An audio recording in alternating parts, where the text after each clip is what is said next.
जीवन स्मरण जय जय राम भांजनी हार विठ्ठल ज्ञानदेव तुकाराम.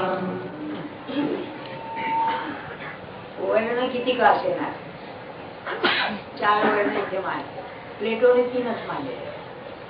कारण गुलामी त्याने गृहीत धरूनच आहे. अरिस्टॉटलच्या उदार तत्वज्ञानामध्ये हा मूलभूत दोष आहे. एवढा जागतिक विचार करणारा हा बुद्धिमान, खरा बुद्धिमान, सांगितलं ना, the prince of them who no अशी पदवी आहे त्याला युरोपियन लोकांनी दिलेली. याच्यात सुद्धा गुलामी धरूनच चाललेला आहे. प्लेटो त्याचा विरोध त्यांनी धरलेलीच आहे. तर 3 वर्ग मानलेले आहेत. वर्ण म्हणा भारतातून त्यांना, म्हणजे आपल्या भाषेमध्ये ब्राह्मण, क्षत्रिय आणि वैश्य. The philosophers or the wise men, the warriors or the fighters and the traders असे 3 वर्ग मानलेले आहेत. इथे सुद्धा तुम्ही पाहाल, आता आजचा विषय थोडासा राहिलाय तो घेतोच. कृषी गोरक्ष वाणिज्यम वैश्यकर्म स्वभाव. पुढे म्हणाले की शूद्र हा या तिघांची परिचर्या करतो, पण त्या समाज व्यवस्थेमध्ये त्याला जे आज महत्व आहे ते त्याने दिलं नाही. तर हे जे 3 वर्ग सांगितले, याच अध्यात्मदृष्ट्या मूळ कशामध्ये आहे? आपल्याला मी सुरुवातीलाच सांगितलं की आजचा काळ हा समन्वयाचा आहे. प्रत्येक माणसाला 4 वर्णाचे गुण पाहिजे. पण त्यातल्या त्यात मी असं विचारेन, या गुणांची आवश्यकता काय आहे? ब्राह्मणाचा गुण सांगितला शम. शम नाही, परमार्थ नाही का? किंवा धैर्य, शौर्य तेजो, शौर्य. तर शौर्य नाही किंवा धैर्य नाही तर परमार्थ नाही का? किंवा कृषी गोरक्ष वाणिज्यम, हे तुमचं शेत नाहीये किंवा तुमच्या जवळ गाई नाही तर तुम्हाला आहे का नाही परमार्थ? शूद्राचा एक समज. हेतू काय माझ्या म्हणण्याचा? याचा आणि अध्यात्माचा काय संबंध आहे? तेव्हा ही गोष्ट 3 रविवार मुद्दाम थांबून धरलेली होती मी.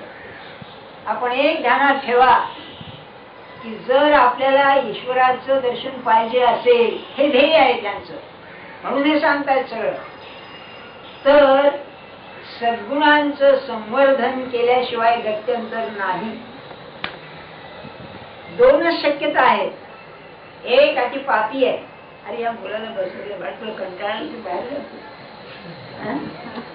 कोणातरी मांडीवर निघून जा. मोठ्या ज्याला झोप लागली त्याच्याच मांडीवर निघून. एक आठवड्यावरून गमत सांगते. माझा एक विद्यार्थी निजला वर्गामध्ये. साहजिक हो, नोकरी करून करणाऱ्याला सकाळी धडपड द्यायचं म्हणून निजला. तेव्हा तो निजलेला पाहिला. मी शेजारच्या मुलाला काय म्हटलं, आहे तू निजला गेला जागा कर. माझाच विद्यार्थी तो काय म्हणला, सर तुमचं लेक्चर ऐकून निजलाय, त्याला उठव तुम्ही म्हणाला. आहे की नाही?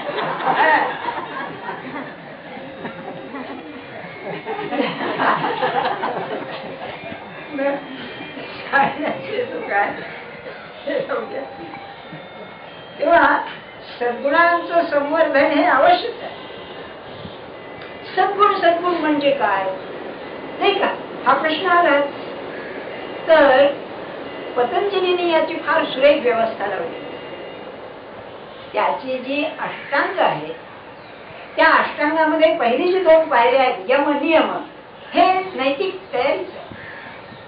योगाची नैतिक तयारी आहे ती. म्हणून ज्ञानेश्वर महाराज म्हणाले, उपासती ते योग्यते अधीन असे.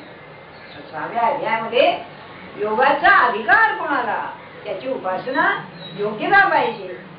मग शौच संतोष तपस्वाध्याय नियमा, एक साधी गोष्ट घ्या, संतोष हा आपल्याला वाढवावाच लागेल. कसं आहे, चालायचं नाही, परमार्थ प्राप्ती नाही. एक संभाषण सांगतो की माझा प्रिन्सिपॉल होता सील म्हणून, त्याच्याकडे मी एकदा गेलो तेव्हा 2 जण बसलेले होते तिथे. तो एलपीसी कॉलेजच्या वरच राहायचा, तिथे त्यांना जागा असेल. डॉक्टर मुरंजन म्हणून होते, सिद्धार्थ कॉलेजचे प्रिन्सिपॉल होते काही दिवस ते, आणि विद्वानाची मान्य होती बरं का ते. मला वाटतं लंडनच्या याचे युनिव्हर्सिटीचे बीएससी होते, फार विद्वान माणूस, स्कूल ऑफ इकॉनॉमिक्स. आणि दुसरे के मुंशी, भारतीय विद्याभवनचे मुंशी. त्यांची काही गप्पा चालल्या होत्या. मी विद्यार्थी होतो येण्याचा आणि आपलं गेलो. तेव्हा त्या बोलण्यामध्ये मुंशी काय म्हणाले की सध्या म्हणजे युनिव्हर्सिटीची परिस्थिती काय बरोबर नाही. ते सेनेटचे मेंबर होते. तेव्हा मुरंजन म्हणाले तुमच्या मध्ये काय कारण आहे. तेव्हा मुंशी काय म्हणाले, मुंशी गीतेचे मोठे अभ्यासक होते. मुंशी म्हणाले की दैवी संपत्ती म्हणून जी गीतेत सांगितलेली आहे ती म्हणाले सेनेटच्या मेंबरामध्ये पाहिजे, ती नाही म्हणून म्हणाले हा घोटाळा आहे. अभयम सत्वसंशुद्धी ज्ञानयोग व्यवस्थिती सेनेटच्या मेंबरला हे, अरे बरोबरच आहे. विद्येचं क्षेत्र तुम्ही म्हटलं नाही का, आज त्याला विद्यापीठ म्हणायचं, अरे ते अविद्यापीठच आहे सगळं. असं काय करतात तुम्ही, कसं झालंय विद्यापीठ. मग व्यापार जिथे शिरला, स्वार्थ जिथे शिरला, विद्येला काय महत्व राहील नाही का. म्हणून ब्राह्मण हा खरा ब्राह्मण अत्यंत निस्वार्थी, दरिद्री. श्रीमंत ब्राह्मण हा की नाही विरोधाभास आहे, हा विरोध आहे. नाही, तो गरीबच पाहिजे. हा, त्याचा अर्थ काळ बदलला, आपल्या पोटापुरतं पाहिजे.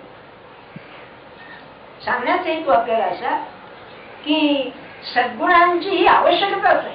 अगदी ते सद्गुण कोणत्या दृष्टीने वाढवावेत हा नीतिशास्त्रात आणि अध्यात्मात फरक आहे. नीतिशास्त्र सुद्धा चांगलं वागायला शिकवते, इथे सुद्धा चांगलेपणा शिकवतात, पण हा चांगलेपणा भगवंताच्या संदर्भाने असतो. नीतिशास्त्रातला चांगलेपणा हा समाजाच्या दृष्टीने असतो. माझं असं वागणं पाहिजे समाजात की तुम्ही मला चांगलं म्हणालात ना, नीतिशास्त्र करतो बसतो, तरी पुढे जातच नीतिशास्त्र, हेतू चांगला पाहिजे. पण बाहेरून तुमचं आचरण बरोबर आहे ना, ठीक आहे. अध्यात्म म्हणतं नाही, एवढं बाहेरून बरं असेल पण आतमध्ये तुझं काय आहे. म्हणून त्यांची व्याख्या सद्गुणाची फार अप्रतिम आहे की भगवंता समोर, माझ्या दैवता किंवा गुरु समोर जे मला नीट अगदी संकोचाने वागता येईल ते चांगलं, त्यांच्या समोर ज्याची लाज वाटेल ते चांगलं नाही, ही त्याची व्याख्या आहे. आणि हे सांगण्याचं कारण भगवद्गीतेला हे आहे, तुम्ही पुन्हा पुन्हा बघा. अर्जुनाला तिने बजावलेलं आहे नाही, तुला नुसतं अध्यात्म नाही येणार, कारण नुसतं अध्यात्म ही वरची पाहिली आहे. त्याच्या आधी तुला ह्या गोष्टींची आवश्यकताच आहे. आणि पतंजलीने तर या प्रत्येक गुणाचा परिणाम काय होतो वर्णन केलेलं आहे. आपला काय तो विषय नव्हे, पण एक अहिंसा घ्या. त्याने असं म्हटलंय सूत्रामध्ये, अहिंसा प्रतिष्ठायाम वैरत्याग. म्हणजे ज्याच्या अंतःकरणात अहिंसा प्रतिष्ठा पावली, स्थिर झाली, त्याच्या अवतीभोवती वैर त्यागच होतो. त्याचा नव्हे, त्याच्याशी संबंध येणाऱ्या माणसाचा. आपला अनुभवच आपण कधी घेत नाही. तुकाराम महाराजांचा अभंग नाही का, चित्त शुद्ध तरी शत्रू मित्र होती, व्याघ्रहीन खाती सर्पतया.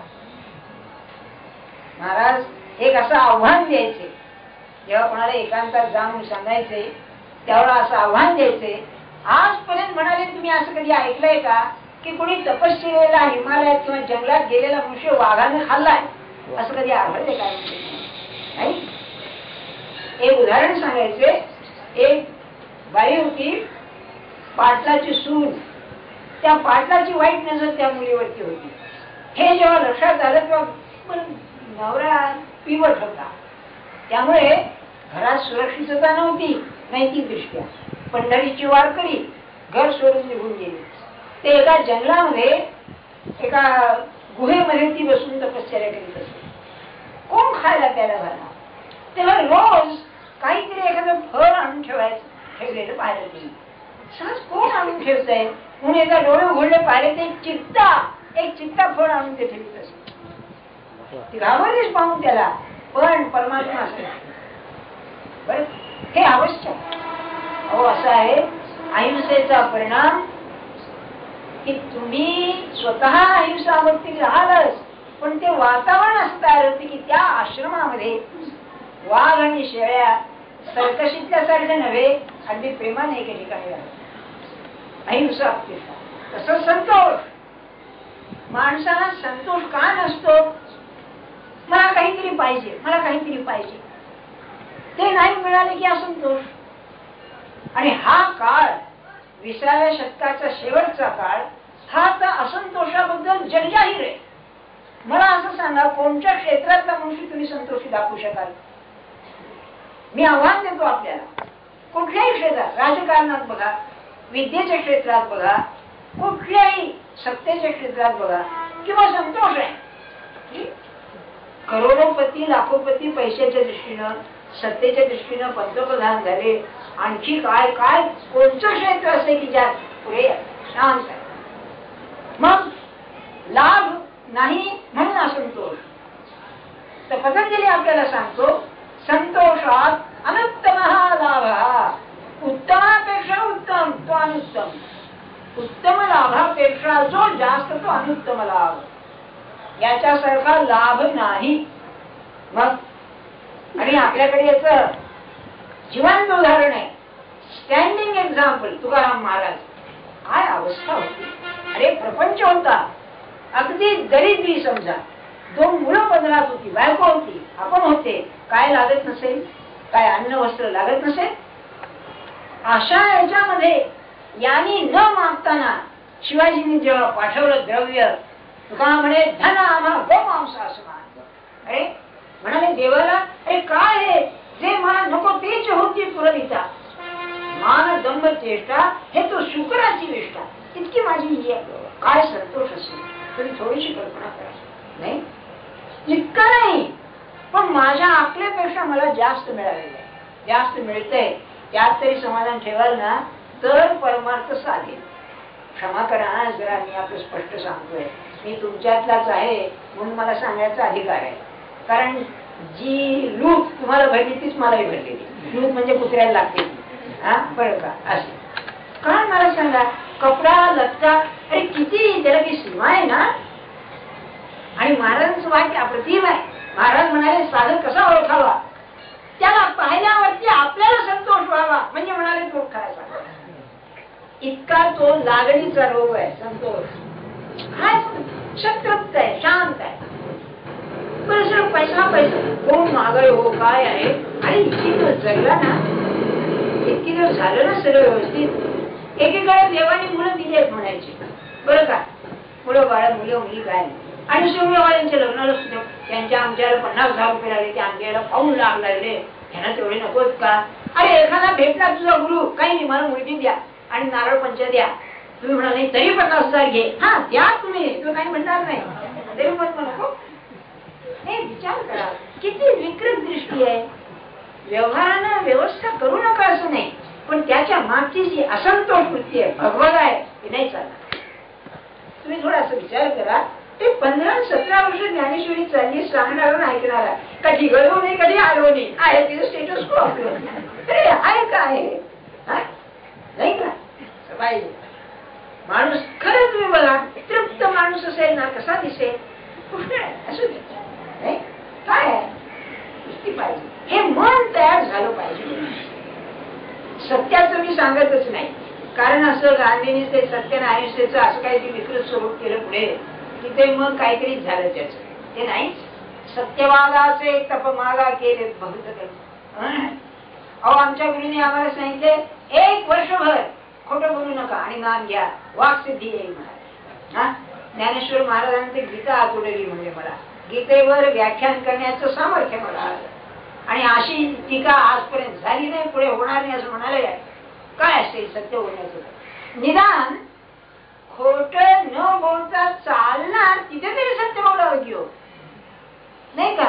नाही तर थापाथापी सर अगदी बघा काय कुठे निघाला बाहेर नाही म्हणजे आमच्या ठिकाणी भेटायला चाललं, लोकांना भेटायचं नसतं, हा वस्तू बरोबर म्हणून आमच्या अरे का नाही मी जाते मला एकटं पाहिजे नाही.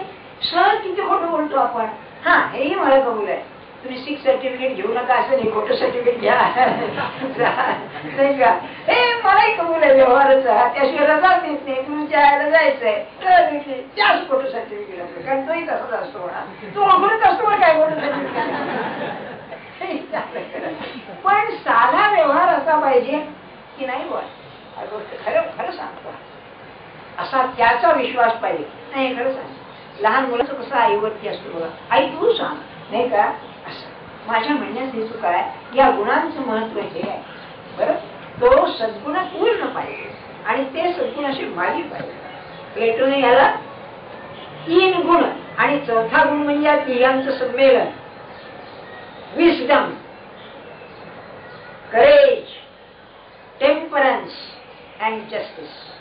जस्टिस म्हणजे या तिन्हींचं योग्य प्रमाणात मिश्रण जीवनात असणं, हा त्याने आदर्श पुरुष म्हणला.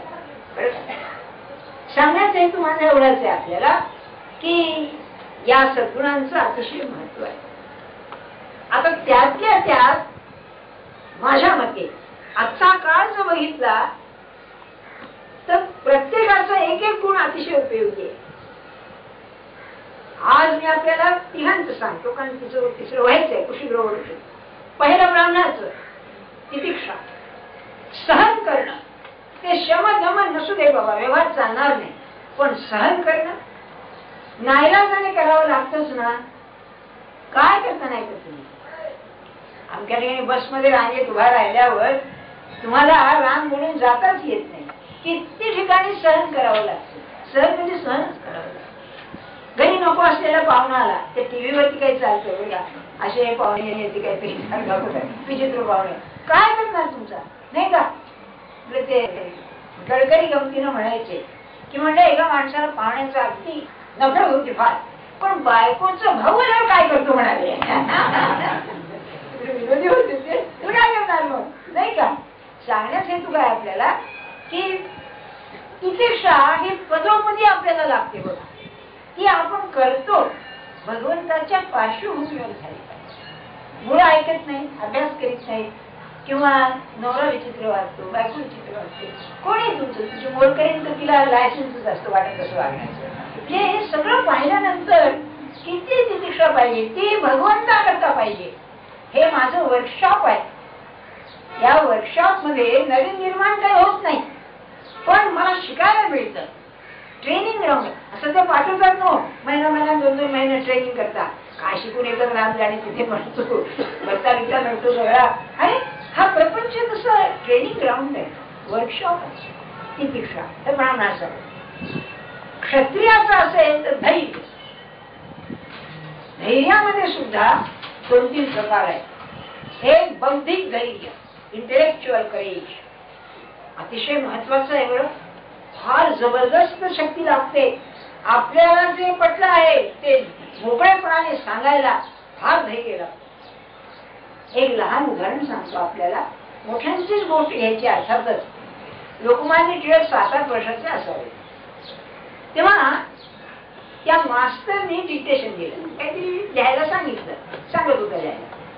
त्यात संत शब्द आला, संत शब्द आला तर याने पहिल्यांदा अनुस्वार घालून संत लिहिला, दुसऱ्यांदा न जोडून संत लिहिला आणि तिसऱ्यांदा लंगडा करून लिहिला. 3 प्रकारे संत शब्द लिहिला. मास्तर म्हणजे मूर्खा हे काय आहे, बरोबर आहे म्हणाले बरं का. त्यांनी त्या जोशांचं व्याकरण उल्लेख केला, म्हणजे व्याकरणात बरोबर आहे, 3 मार्ग केलेले आहेत, मिलेले आहेत म्हणाले. काय करतो मास्तर नाही का. पण हे धैर्य पाहिजे ना, असं काय म्हणता तुम्ही, याला धैर्य पाहिजे की नाही. माझं जे म्हणणं आहे ते खरंच आहे, माझ्या अंगी नसेल पण मी म्हणतोय खरंच आहे.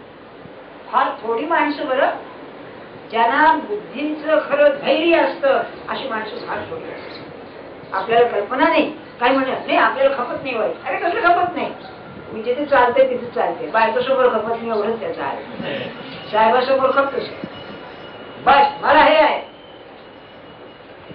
महाराजांनी एकदा मंडळी, शास्त्री मंडळी बसली होती आणि आव्हान दिलं. ते कर्नाटकातले मोठे मोठे शास्त्री होते, होते, पदव्या मिळवलेले, व्याख्यान देणारे सगळे. तेव्हा त्यांना आव्हान दिलं की म्हणाले, मी तर अपढ आहे, मी काही शाळेत सुद्धा धड गेलो नाही, पण म्हणाले भगवंताच्या नावाने परमात्मा प्राप्ती होते हे शास्त्राचं म्हणणं आहे का नाही म्हणाले, खोडून कोणीही काढावं. कोण उत्तर? अरे हे सामर्थ्य आहे. तुम्ही म्हणाले अनुभवाचं, पण हे बौद्धिक हे आहे, ही माझी बुद्धी मला सांगते.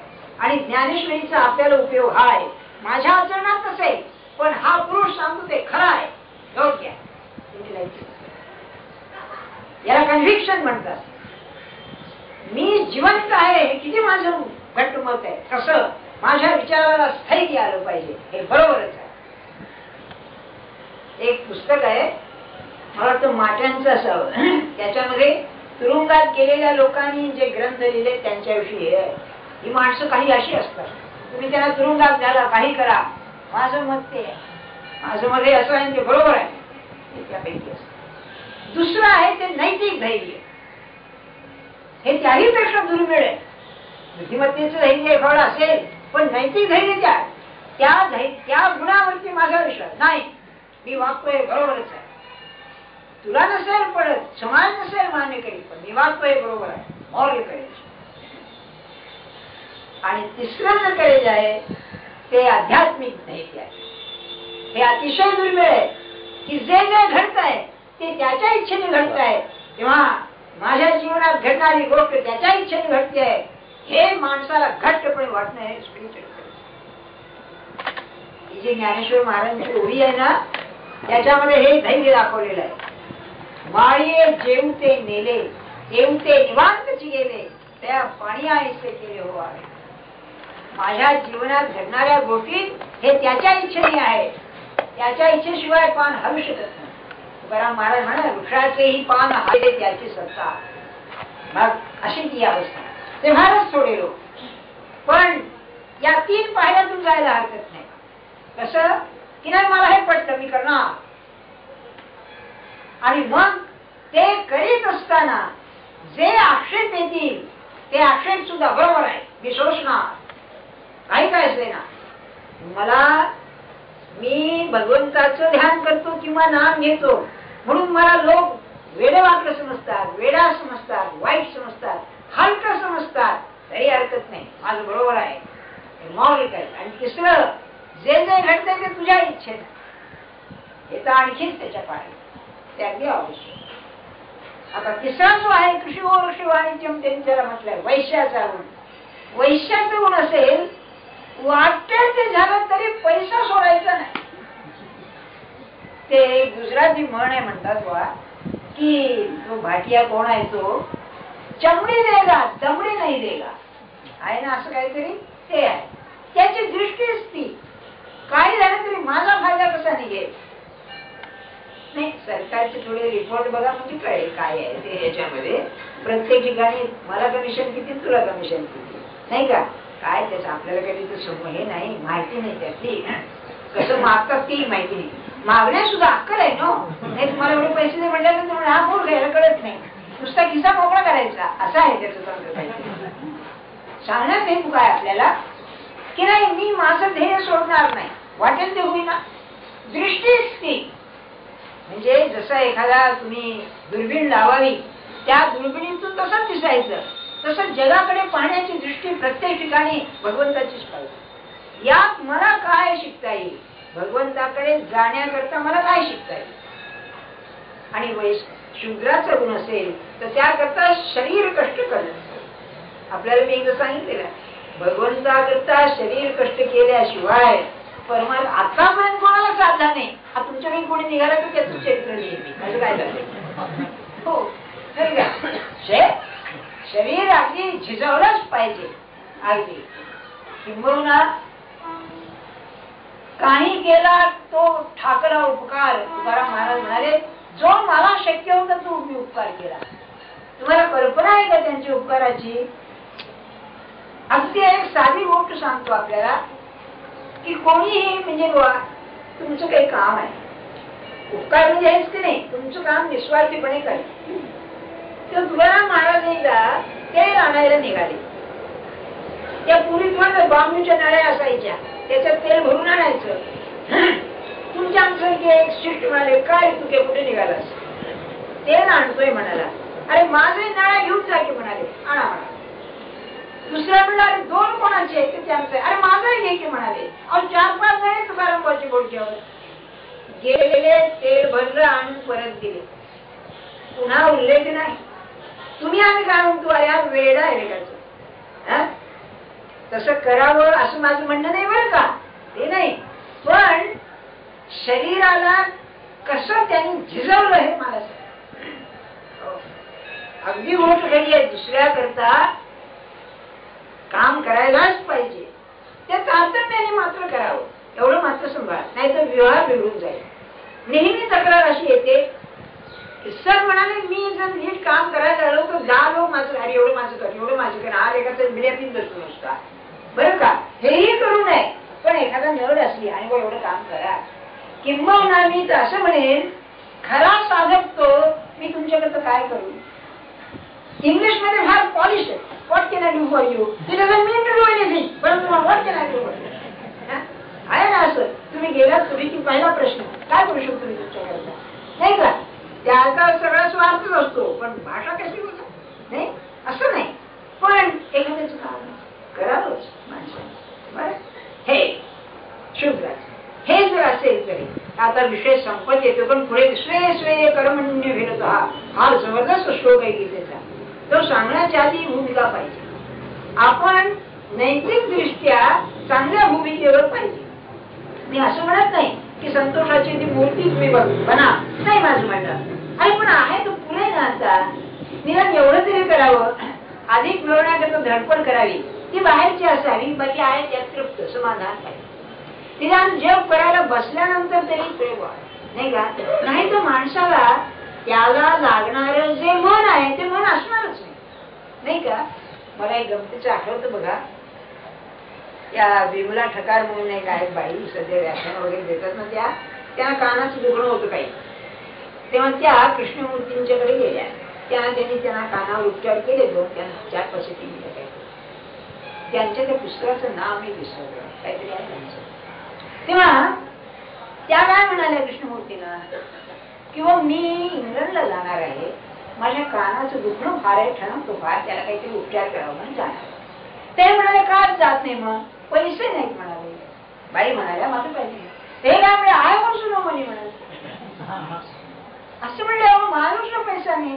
बाई तुझ्याजवळ जाणार येतो, माझा पैसाच नाही. मला सांगितलं ना, ते एकदा बॅलेट केलं तेव्हा विमानं नव्हती, ते चालले होते युरोपला, आणि तिकीट त्यांचं तिथेच कोणीतरी घेतलेलं होतं, त्यांच्यावर काहीच नव्हतं. त्या भावलाने विचारलं की तुमचा पैसा नाही, अडका नाही, तिकीट नाही मिळालं तर त्याचा गेलं तसं परत येईल म्हणाले. एक विचार करण्यासारखी गोष्ट आहे. असं जे मन आहे ते मनच भगवंत अशी रमतं.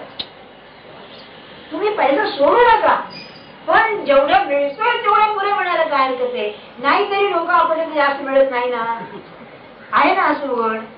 किंवा त्यांचा सिद्धांत असा आहे, ऐकून ठेवा, पटणार नाहीच तुम्हाला. नाथाने भागवतामध्ये 3ऱ्या अध्यायामध्ये म्हटलेलं आहे की म्हणजे पैसा हा प्रारब्धाचा ऋण आहे. जेवढा मिळायचा तेवढाच मिळायचा.